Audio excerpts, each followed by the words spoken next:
नमस्कार दोस्तों, मैं विवेक प्रशांत इस वीडियो में आपका स्वागत करता हूं। इस वीडियो में मैं आपको बताऊंगा कि डेरिवेटिव प्रोडक्ट्स क्या क्या होते हैं, फ्यूचर और ऑप्शंस होते हैं। तो फ्यूचर और ऑप्शंस का डिटेल जानकारी मैं आपको इस वीडियो में दूंगा। ये बहुत ही बेसिक है। अगर आप मार्केट में नए हो तो तीन तरह के सेगमेंट होते हैं। एक होता है कैश, दूसरा होता है फ्यूचर और तीसरा होता है ऑप्शंस। ये तीनों को समझना बहुत जरूरी है। जो कैश है वो सिंपल शेयर में डील करना होता है, यानी कि हम लोग रिलायंस का शेयर बाई किए और सेल किए, यानी कि हम लोग बाई करके आज भी सेल कर सकते हैं, कल भी सेल कर सकते हैं, 10 साल बाद भी सेल कर सकते हैं रिलायंस का। तो वो कैश सेगमेंट में आता है या इक्विटी सेगमेंट में आप बोल सकते हो। और दो डेरिवेटिव प्रोडक्ट होते हैं जो होता है फ्यूचर और ऑप्शंस। तो फ्यूचर ऑप्शंस की डिटेल जानकारी मैं आपको इस वीडियो में देने वाला हूं। लेकिन वीडियो में आगे बढ़ने से पहले बता दूं कि मैं विवेक प्रशांत एक सेबी रजिस्टर्ड रिसर्च जर्नलिस्ट हूं। मैं ऐसे ही इंफॉर्मेटिव वीडियो अपने चैनल पे डेली डालता हूं। अगर आप एक अच्छे ट्रेडर और इन्वेस्टर बनना चाहते हो तो मुझे सब्सक्राइब कर लो और बेल आइकन भी दबा दो, जिससे नोटिफिकेशन आपको जल्दी से जल्दी मिल सके। तो चलिए डिटेल्स में समझते हैं कि फ्यूचर और ऑप्शन होता क्या है। चलिए, तो डेरिवेटिव प्रोडक्ट इसको बोलते हैं, डेरिवेटिव्स। ठीक है, इसका दो पार्ट होता है, एक को बोलते हैं फ्यूचर, एक को बोलते हैं ऑप्शंस। ठीक है, अब ये फ्यूचर ऑप्शंस दो जगह भी हो सकता है। एक हो सकता है इंडेक्स में, एक हो सकता है स्टॉक में। स्टॉक का एग्जांपल मैं दूं तो Reliance, HDFC bank, TCS, Hindustan, HUL, ये सारे के फ्यूचर अवेलेबल है। ठीक है, और ऑप्शंस भी अवेलेबल है। ठीक है, इंडेक्स का मैं एग्जांपल दूं तो निफ्टी 50, बैंक निफ्टी और सेंसेक्स, और भी बहुत सारे इंडेक्स है। ये एग्जांपल के तौर पे आप समझिए, इसका फ्यूचर एंड ऑप्शंस अवेलेबल है। फ्यूचर का जो डेफिनेशन है वो आप अपने स्क्रीन पे यहां पे देख सकते हो कि फ्यूचर का क्या डेफिनेशन है। तो ये तो बुक की लैंग्वेज का डेफिनेशन हो गया। फ्यूचर एक डेरिवेटिव प्रोडक्ट है जो डेराइव करता है अपना वैल्यू एक पर्टिकुलर जो अंडरलाइंग एसेट रहता है, अंडरलाइंग एसेट्स। ठीक है, ये अंडरलाइंग जो एसेट्स है ये कुछ भी हो सकता है, ये इंडेक्स भी हो सकता है, स्टॉक भी हो सकता है। और इसका जो प्राइस रहता है वो वेरी करता है, एक दो पॉइंट का वेरिएशन होता होगा, आप देखेंगे।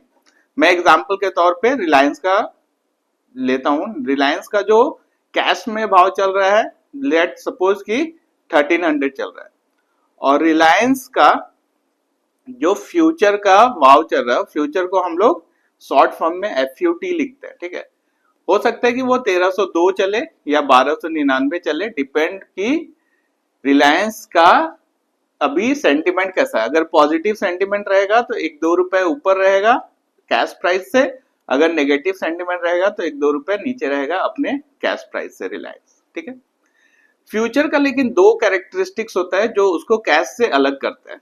पहला कैरेक्टरिस्टिक्स होता है एक्सपायरी डे का। ठीक है, एक्सपायरी डेट। जो रिलायंस का फ्यूचर है वो मंथली एक्सपायरी के साथ आता है, और कैश जो रिलायंस का कैश है, जो हम लोग शेयर बोलते हैं, जिसको सिर्फ शेयर बोलते हैं, वो कोई भी एक्सपायरी के साथ नहीं आता। आप इसको 100 साल भी होल्ड कर सकते हैं, 100 ईयर्स भी होल्ड कर सकते हैं। लेकिन रिलायंस के फ्यूचर को आप सिर्फ मंथली होल्ड कर सकते हैं, वो भी last Thursday of the month तक। ठीक है, last Thursday of the month तक। दूसरा कैरेक्टरिस्टिक्स आता है कि हम लोग रिलायंस के शेयर में कितना भी पैसा लगा सकते हैं। एक क्वांटिटी ले सकते हैं, दो क्वांटिटी ले सकते हैं, तीन ले सकते हैं, चार ले सकते हैं। लेकिन रिलायंस के फ्यूचर में हम लोग लॉट साइज में लेते हैं। Lot size is bunch of quantity. ये डिपेंड करता है शेयर के और इंडेक्स के प्राइस पे। ठीक है, अगर रिलायंस की माने तो ये प्रोबेबली 250 से 500 के बीच में क्वांटिटी रहती है कि आपको एटलीस्ट 250 से 500 की क्वांटिटी खरीदनी ही पड़ेगी अगर आप रिलायंस का फ्यूचर लेना चाहते हैं तो मतलब ये एक एक्सपेंसिव बेट हो गया। यानी कि अगर आप फ्यूचर में काम करना चाहते हैं तो वहां पे आपको एटलीस्ट जो कैपिटल लगेगा, मतलब मैं सबसे कम बता रहा हूं, वो 2 लाख लगेगा। 2 लाख रुपीज आपको मिनिमम कैपिटल लगेगा। और मूवमेंट जैसा रिलायंस में होगा वैसा ही रिलायंस के फ्यूचर में भी सेम मूवमेंट। अगर रिलायंस ऊपर जाएगा तो रिलायंस का फ्यूचर भी ऊपर जाएगा, अगर रिलायंस नीचे आएगा तो रिलायंस का फ्यूचर भी नीचे आएगा। ये फ्यूचर है। फ्यूचर की 2 कैरेक्टरिस्टिक्स होती है, एक होता है एक्सपायरी डेट, दूसरा होता है लॉट साइज। ठीक है, अभी हम लोग फ्यूचर समझ गए। अभी हम लोग समझते हैं कि ऑप्शंस कैसे काम करते हैं। ये दोनों डेरिवेटिव्स प्रोडक्ट है, मार्केट में ट्रेड के लिए निकाले गए। ये प्योरली ट्रेडिंग प्रोडक्ट है, नो इन्वेस्टिंग। इसमें फ्यूचर और ऑप्शंस में कोई इन्वेस्टिंग नहीं होता है, सिर्फ और सिर्फ ट्रेडिंग होता है। ठीक है, अभी आप समझिए। ठीक है, अभी ऑप्शंस का क्या है। ऑप्शंस भी इंडेक्स और स्टॉक दोनों का हो सकता है। ठीक है, पहले इंडेक्स ऑप्शंस वीकली एक्सपायर करते थे, लेकिन अब सेबी ने एक प्रपोजल लेकर आया है कि सारे इंडेक्स ऑप्शंस भी अब आपको मंथली एक्सपायर करेंगे। ठीक है, अभी फ्यूचर हम लोगों ने जान लिया, अब ऑप्शंस की बारी है। ऑप्शंस 2 तरीके का होता है, एक होता है कॉल ऑप्शन, एक होता है पुट ऑप्शन। ठीक है, मार्केट का तो कोई ठीक नहीं है, मार्केट ऊपर भी जा सकता है, नीचे भी आ सकता है। ठीक है, ऊपर अगर मार्केट जाएगा तो हम लोग इधर में बाय कर सकते हैं, इधर में सेल कर सकते हैं, और इस इधर बीच में प्रॉफिट होगा।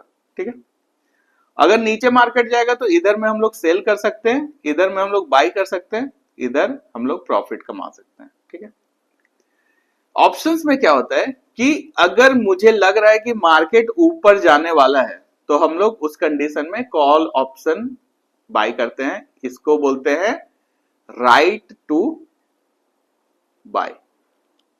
ठीक है, पुट ऑप्शन तब हम लोग बाय करते हैं जब मेरे को लगता है कि ये मार्केट नीचे गिरने वाला है या स्टॉक गिरने वाला है, तो पुट ऑप्शन को बोलते हैं राइट टू सेल।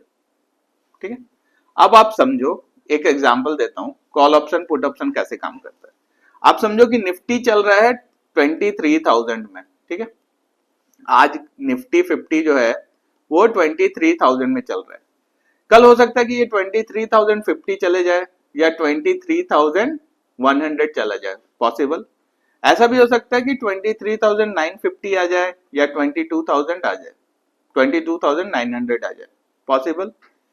ये जो लेवल है जो अभी चल रहा है उसको बोलते हैं सीएमपी। सीएमपी बोलते हैं करेंट मार्केट प्राइस। ठीक है, और ये जो लेवल मैंने लिखे हैं इसको बोलते हैं हम लोग स्ट्राइक प्राइस। कि मतलब हम लोग क्या बेट कर रहे हैं कि मार्केट ऊपर जाएगा तो 2350 तक जाएगा या 23,100 तक जाएगा, या नीचे जाएगा तो 22,950 तक जाएगा या 22,900 तक जाएगा। तो ये जो लेवल मैंने लिखे हैं इसको बोलते हैं स्ट्राइक प्राइस। ये चारों लेवल को स्ट्राइक प्राइस, और हर स्ट्राइक प्राइस का एक प्रीमियम होता है। मान लीजिए कि इसका प्रीमियम है 50 और इसका प्रीमियम है 40, उल्टा वही 50 और 40। करेंट मार्केट प्राइस से स्ट्राइक प्राइस जितना दूर रहेगा उतना उसका प्रीमियम छोटा रहेगा, और जितना नजदीक रहेगा उसका प्रीमियम उतना बड़ा रहेगा। अब मानो कि आज मार्केट 23,000 पे है और कल ओपन होता है और ऊपर जाने लगता है मार्केट। ठीक है, तो ये जो 50 रुपए का जो प्रीमियम है ये भी ऊपर जाने लगेगा, ये 40 रुपए का भी प्रीमियम ऊपर जाने लगेगा। ठीक है, और अगर मार्केट कल नीचे ओपन होता है, ठीक है, तो ये जो पीई का प्रीमियम है ये ऊपर जाने लगेगा। तो इसको हम लोग सी मान लेते हैं और इसको हम लोग पी मान लेते हैं। सी का मतलब होता है कॉल ऑप्शन, पी का मतलब होता है पुट ऑप्शन। तो अगर मुझे लग रहा है कि कल 23,000 से मार्केट ऊपर जाएगा तो मैं ये 50 रुपया में बाय कर लूंगा, और कल अगर 23,000 से ऊपर जाएगा तो ये 50 रुपया 60 रुपया भी हो सकता है, 70 रुपया भी हो सकता है, इधर मेरे को प्रॉफिट होगा।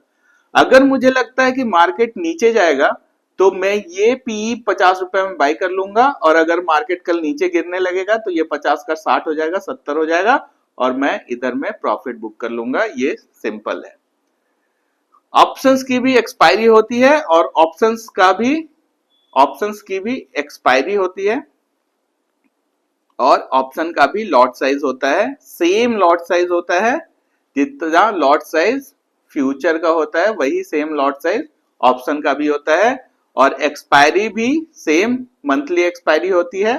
अभी वीकली एक्सपायरी चल रही है 2 इंडेक्स का, उस इंडेक्स का नाम है निफ्टी 50 और सेंसेक्स। अभी जो सेबी ने कंसल्टेशन पेपर दे दिया है और देने वाले हैं, उसमें ये बोला जा रहा है कि ये जो वीकली एक्सपायरी है ये भी खत्म होके सारे ऑप्शन और फ्यूचर, जितने भी फ्यूचर एंड ऑप्शंस हैं, ये सारे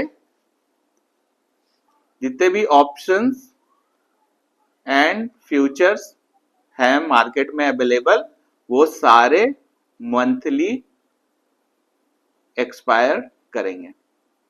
ठीक, तो ये सिंपल हो गया। ऑप्शन क्या होता है, फ्यूचर क्या होता है, ये मैंने बेसिक आपको समझा दिया है। ठीक है, तो इसमें कोई ज्यादा दिमाग लगाने की जरूरत नहीं है।